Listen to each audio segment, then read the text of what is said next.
minha gestação da Vera foi uma gestação assim meio diferente. Na época que eu engravidei da Vera, a gente tinha lanchonete e o Dirceu viajava de caminhão. Então a gente teve que se desfazer do nosso comércio por conta de eu estar grávida e cuidava sozinha só com uma funcionária, e eu comecei a enjoar muito. Então eu enjoava demais, eu acho que vomitei do primeiro dia da gravidez até o dia que ela nasceu. Ela já incomodou bastante já desde a gestação, sempre foi uma gestação difícil. Então o final da gestação eu fiquei em casa e chegou o prazo que o médico tinha estipulado para a Vera nascer e a Vera não nascia. E aí deu a última semana, o primeiro prazo era no dia 28 de outubro, e ela não nasceu. Aí fizemos mais uma ecografia, não, vai ser no dia 2 de novembro. E a Vera não nasceu. Aí deu dia 8, e a Vera não tinha nascido ainda. E eu vim todo dia consultar e o médico, não, tá tudo certo, tá tudo bem com ela, e o tempo correndo, né? Aí no dia 8, no dia 9, no dia 10 eu fui lá, não, isso não tá certo. Aí no dia 10 eu cheguei lá e falei, doutora, ela vai nascer hoje. Ele falou, não, ela não vai nascer. Aí isso era 10h30 da manhã, eu fui pra casa e aí de repente estourou a bolsa, né? Aí eu voltei lá e aí ela nasceu. Aí não teve dilatação, então ela nasceu de cesárea, né? Às 4h10 da tarde. Então foi assim um parto tranquilo, de certa forma, para mim, né? Para ela não sei. De repente a terapia conte, mas para mim foi tranquilo, que não teve dor, foi cesárea. Aí o pai conseguiu ver ela no outro dia, que estava viajando, não chegou em casa a tempo, só pôde ver ela no dia seguinte. E aí no dia do nascimento dela, no segundo dia depois que ela nasceu, até a gente esses dias esteve procurando, né, nos arquivos lá na rádio, teve um temporal, um vendaval muito forte na cidade que arrancou árvores na praça, né, arrancou as árvores na avenida. E a Vera era muito quente e a Vera começou a sentir calor, né? E caiu a luz. Né? Então, o hospital também, até que eles estabeleceram na época todo o sistema de energia adicional lá, eu chamei a enfermeira para ver ela, que aconteceu justamente naquele momento, passou uma rajada de vento lá dentro, e eles acharam que a Vera estava colapsando de febre, que ela estava muito quente. E daí, naquele tumulto, todo mundo correndo por conta de estar faltando energia. A médica não estava atendendo no escuro, acharam que estava com febre, não tiraram logo a temperatura dela. A médica pediu para fazer exames. E aí veio uma técnica colher o exame dela. Não conseguiu colher o exame dela logo, aí tentaram tirar no bracinho, tentaram tirar na perninha, tentaram de todas as maneiras no escuro, não conseguiram. Aí quando eles restabeleceram a energia emergencial do hospital, a gente chamaram mais 2 técnicas, mais uma enfermeira, e ela foi lá para a emergência, não conseguiram tirar sangue dela. Aí furaram a perninha dela, o sangue escorreu para fora, e daí pegaram aquele sangue para fazer, e aí deu infecção. E aí ela entrou já pro antibiótico, também não conseguiram pegar a veia para colocaram na cabecinha, assim, foi bem difícil. E aí ela foi encaminhada já no dia seguinte, logo cedo, para o Hospital Bom Jesus, em Toledo, e foi para a UTI neonatal. Então eu acho que na minha vida, um dos momentos mais difíceis que eu passei na minha vida foi ter que entregar o meu bebê recém-nascido. Eu tinha guardado tanto nas mãos de pessoas desconhecidas, atravessar a parede para o outro lado e eu não sabia o que estava acontecendo lá. Então assim, foi bem chocante para nós aquele momento. Depois a gente pôde entrar e ver e acompanhar, né? Mas assim, naquele momento foi difícil. E aí foram refeitos todos os exames e ela não tinha nada, né? Tava normal, um bebê normal, e a gente teve que voltar com ela 4 dias depois de volta para o hospital, né, de origem. E ali eu tive assim pequenos entendimentos também com a pediatra, porque ela não quis tirar a medicação. Mesmo sabendo, mesmo voltando os resultados que ela não tinha nada, né? E aí eu levei ela para casa de alta pedido aquele dia. E tivemos a Vera aí hoje, né? Depois que passamos esses 5, 6 dias que ela estava internada e até a minha esposa pedir para dar alta e foi para casa e passou os 5 dias, né? Eu tive que voltar para a estrada, eu fiquei 30 dias fora.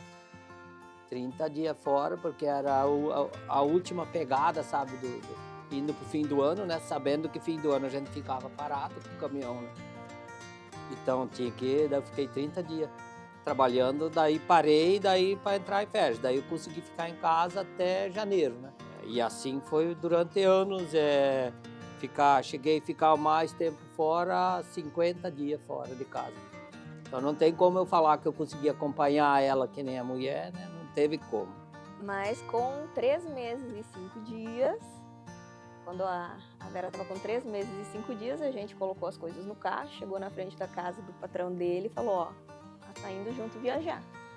Ele falou, meu Deus, vamos levar essa criança, que coragem. Ele falou assim, vocês me cuidam ela, não vou dizer que não, mas me cuidam essa criança. E a Vera, então, entrou para a vida, conheceu o Brasil inteiro com 3 meses e 5 dias.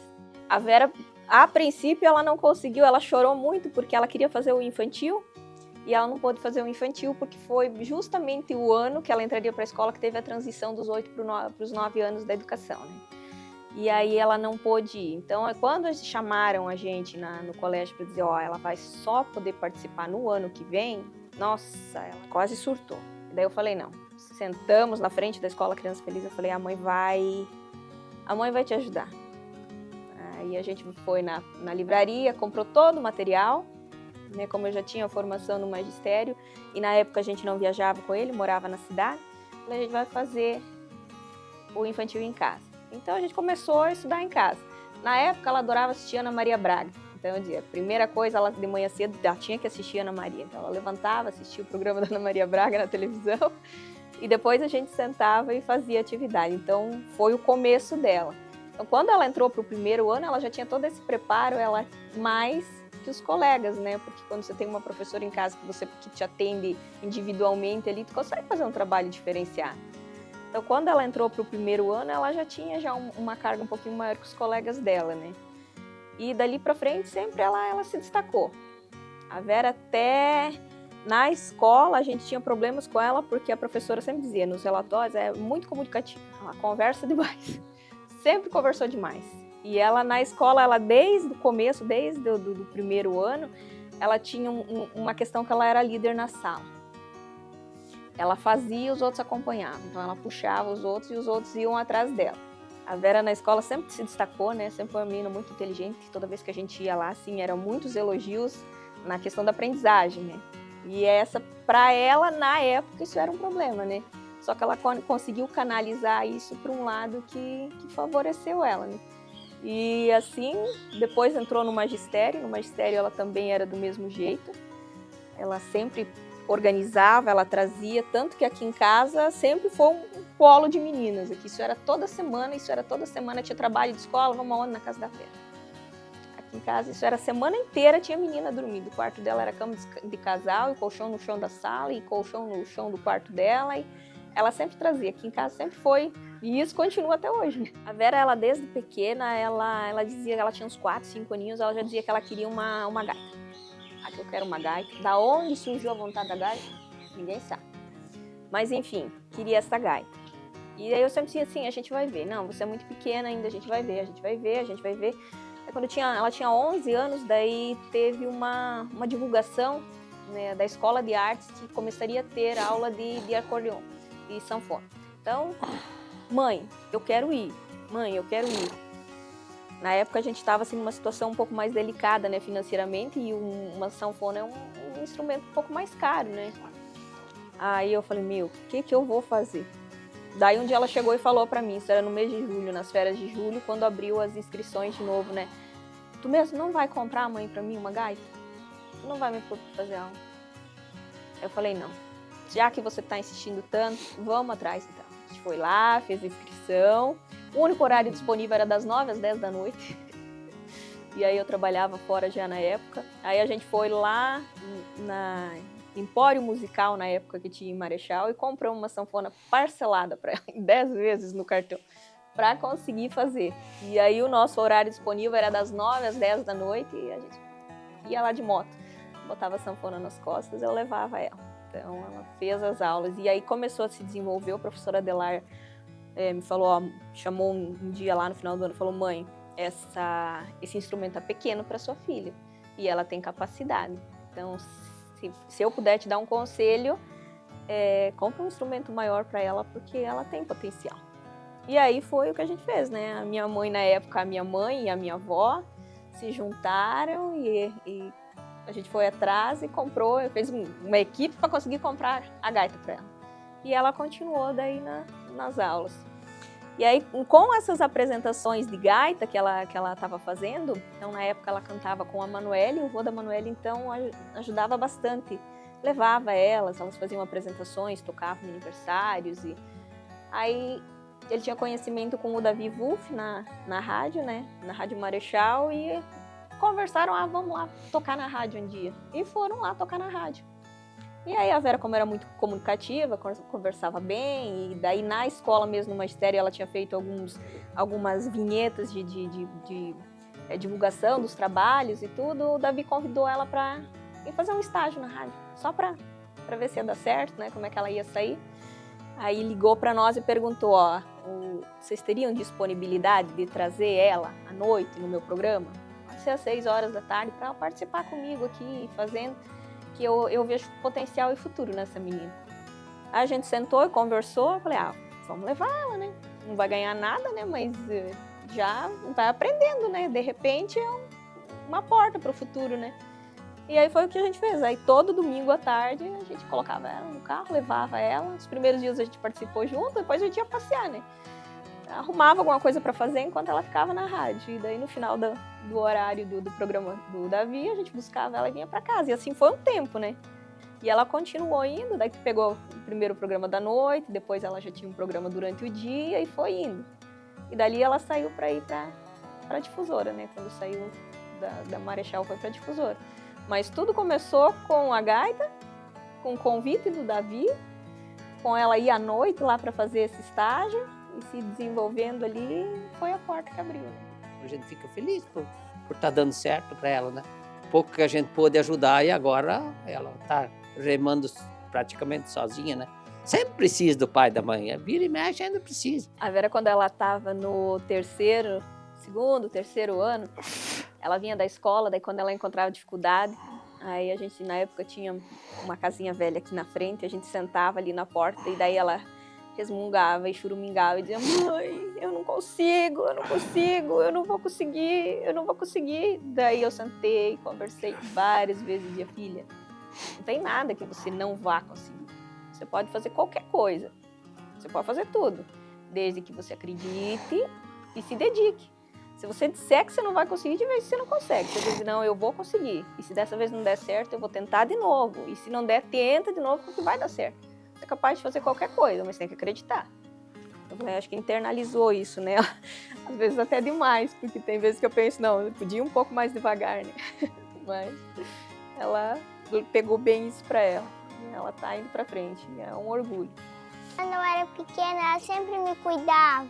Sempre que ela vem pra casa, ela sempre arruma um tempinho pra brincar comigo.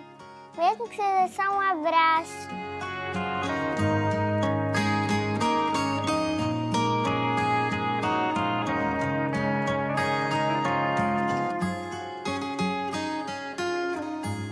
Vera, você veio pra cá muito novinha. Sim, vim pra cá com 5 anos de idade já. E daqui só saí com 21. Como é que é a vida no sítio? Bom, a vida no sítio é muito interessante. Primeiro que você tem contatos e desafios que você muitas vezes não tem como viver na cidade. Fora que eu precisei ajudar os meus pais desde muito nova, então você cria uma certa independência. É uma escola pra vida.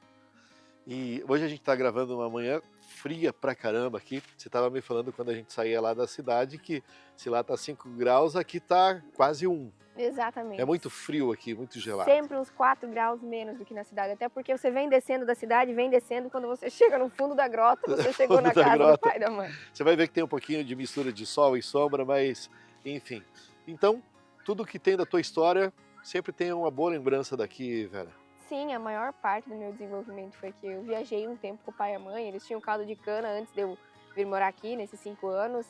Ficamos um pouco na casa dos meus avós também, mas quando eu fiz 5 já vim para cá para começar a estudar. Os meus amigos são praticamente todos daqui, amigos de infância, guardo boas amizades até hoje. Tem muitos lugares que o pessoal na cidade vai mudando de escola e não cria esse vínculo. Então eu estudei na escolinha municipal, que é colada na estadual, até o 9º ano. Daí, no 1º ano, eu fui fazer o magistério na cidade, mas esse vínculo não se rompeu. Então, eu fiz novos amigos na cidade, lá no Heron também, e, inclusive, eu não tinha internet até esse ponto. O pai e a mãe colocaram internet. Quando eu comecei a fazer magistério, eu estava ali pelo 2º ano do magistério, porque eram muitos trabalhos, e depois eu precisei, então, comprar um notebook também por causa da pandemia. Então, antes da pandemia, muito pouco a gente usava. Minhas pesquisas eram nos livros antigos, que a minha mãe também fez magistério. Aqui em Margarida, a gente tinha então a sala do computador. A gente mais usava isso para jogar no final da aula do que propriamente para fazer pesquisas e aprender alguma coisa. Então a pandemia foi um desafio para mim, aprender a mexer com tecnologia também. Bom, você conquista e corre atrás dos teus sonhos. A gaita, a rádio, agora a televisão, você é bastante nova ainda. Onde você quer chegar com tudo isso, Vera? Olha, eu acho que o meu sonho máximo, assim, é trabalhar no Globo Rural. Que legal. Eu acho muito bacana. Eu quero aproveitar tudo que vocês têm a me oferecer agora. Mas em algum momento eu quero dar um passo além. E você já comentou que você está aí para ajudar, eu agradeço muito. Então tudo que eu puder sugar de você, Luciano, eu vou sugar. Você vai ser uma orquídea, então. Exatamente, eu vou me agarrar ali. Tudo que tu tiver de conhecimento desses teus anos de estrada, eu quero pegar para mim também.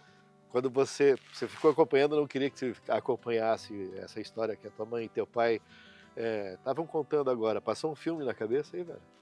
Passa um filme, né, Luciano? Porque querendo ou não, a gente se cria vendo a dificuldade que o pai e a mãe tinham. Eles têm essa chácara hoje, está avaliada em bons milhões de reais, né? São 4 alqueires, é rica em água, tem água dos açudes. É tudo muito lindo aqui, depois a gente vai mostrar algumas Tem o imagens. rio também, dificilmente você acha uma propriedade tão bonita, né? Agora a gente está em época de inverno, acaba não sendo tanto quanto no verão. Eles têm projetos ainda futuros de fazer um espaço turístico aqui, fazer chalés, etc. Então eu vim acompanhando desde pequena essa luta dos dois. Por mais que a minha irmã nasceu numa época bem boa, a gente tem quase 15 anos de diferença, ela não vai passar por esse perrengue, né? Querendo ou não, quando eu nasci, a minha mãe tinha minha idade, né? Inclusive uma cobrança que ela tem comigo, que ela quer que eu seja mãe logo, mas não pretendo. Ô William, trabalha, né, velho? Inclusive, mesmo que ela não tenha passado por isso, é bom poder contar para ela como que foi essa trajetória, porque os dois sempre trabalharam muito juntos. Por mais que o pai não teve muito contato comigo, ele sempre falava que ele queria deixar alguma coisa para as filhas, porque ele não ganhou muito de casa. Na verdade, até agora ele não ganhou nada de casa. Minha mãe já ganhou uma herança aí, infelizmente meu avô é falecido, mas eles não tiveram subsídio inicial, porque os meus avós não tinham condição. Ajudaram um pouquinho no casamento deles e se vira, né? Eles não tiveram um carro de casa, uma moto de casa. Eu tive, por mais que o Golzinho é velho, que a CG também é velha e vivem dando problema, pelo menos eu tive para começar. Eu tinha como ir, porque querendo ou não, são 15 quilômetros. Eu não ia fazer isso de bicicleta para ir trabalhar na cidade, né?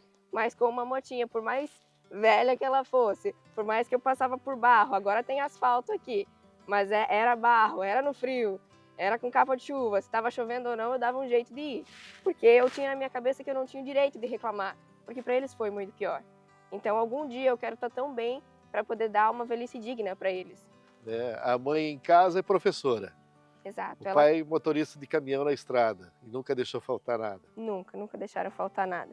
A gente nunca teve luxo, A família mas nunca faltou nada. A família é o fundamento de tudo, né, Vera? Com certeza, e mais do que a ajuda que eles me deram financeiramente, me levando para fazer os cursos e etc., que nunca tiveram condição de me dar o melhor, mas o pouco que eles tinham, eles me deram. Mas principalmente o conhecimento, o ensinamento. Eu sou tão grata por ter passado por cada perrengue que eu passei, mesmo que eu estava trabalhando já com rádio, trabalhando na cidade, mesmo assim eu ainda ajudava aqui, eu tirava leite com eles, antes de ir para a cidade. Então, às 6 horas, tirar leite, 8 horas, começar no emprego na cidade, de noite, no final de semana na rádio, volta, tira leite entre um serviço e outro. E você tirava leite? Sim, a responsabilidade era minha. Vamos fazer um desafio para as meninas do programa? Para as meninas e para os meninos. Os nossos colegas? O Guilherme ali atrás já tá já, né? É fácil, Guilherme, só por aqui. Mas agora é com a máquina, então fica fácil. Fica tem a fácil? ordem aí. Não, tem que ser manual ali. Vamos ver quem que vai ser Quando roots. faltava a luz bem no início, a gente ia no manual, mas agora já tem até gerador com trator, então fica tudo mais fácil, mais cômodo, né? Ó, se eu tiver aqui, ó, chupando cana aí, me perdoe, mas é porque tá bastante frio. Vamos lá, Vera, e agora a tua mana herdou a primeira gaita. Exato. E ela tem o dom da música também? Olha, essa menina tem dom de tudo, eu acho. Mesmo. Isso Ela é uma um boa, prodígio. É. Esses dias eu estava aqui no sítio limpando o sítio para fazer uma festa. Ela veio falar alguma coisa comigo, ela já ia sair, daí ela voltou. A propósito, mana. A Falei, meu propósito. Deus, você tem 8 anos, a propósito. Então, ela é muito desenvolta. Ela tira quase só 100. Eu nunca tirei notas abaixo de 80, né? Aham. Mas ela não tira abaixo de 95. Então, o que eu vou falar? Que história legal, viu, Vera? Eu acho que é a bagagem que a gente leva para ela. Como eu tive sorte de ter muitos vizinhos na minha época de infância, né? Aham. Então aqui, os vizinhos eram cheios de crianças, a gente se encontrava no sábado para jogar bola descalça, aquelas bolas duras. Às vezes até aquelas bolas feitas de bexiga de porco. Que massa isso. A gente se encontrava para jogar. Ela não tem É. essas crianças por perto, então ela foi criada muito com nós. Como eu sou formada como comunicadora e a minha mãe como professora, então a gente sempre teve esse diálogo, nunca falamos infantilizando com ela. Certo. Eu acho que ela amadureceu bem rápido com isso. Joia. Bom, contando a tua história, gostaria que isso fosse assim uma introdução para você contar belas histórias de muita gente bacana que nós temos, não só aqui em Rondon, mas na região inteira. Que eu acho que é um pouquinho da essência do teu programa também, né? Exatamente. Já chama Essência do Oeste, né? Pretendo começar por Marechal, mas passar pelos distritos aí, municípios da nossa região completa. Justamente para mostrar essas boas histórias, porque eu já nasci depois dos anos 2000, ainda fui criada um pouco à moda antiga, mas tem muita gente que colonizou essa terra aqui e passou por muito mais perrengue e eles merecem aparecer aqui e contar essa história para nós. Perguntei se ela tinha a gaita aqui, não tem? Tem a primeira gaita da A Mana? primeira gaitinha tá A aí. Mana já toca também? Alice ainda não. Ainda ela não, Alice? entrou na idade agora, quer É. participar, concorrer a casal Klein aqui ainda, e depois a mãe vai colocar que ela para fazer joia. aula. Muito bem, com a primeira gaita você faz um som ainda. Ainda tem como, mas ela é bem pequenininha. É, vamos pegar a gaita lá e vamos encerrar a matéria então com a música? Vamos Vamos. lá. Então vamos lá.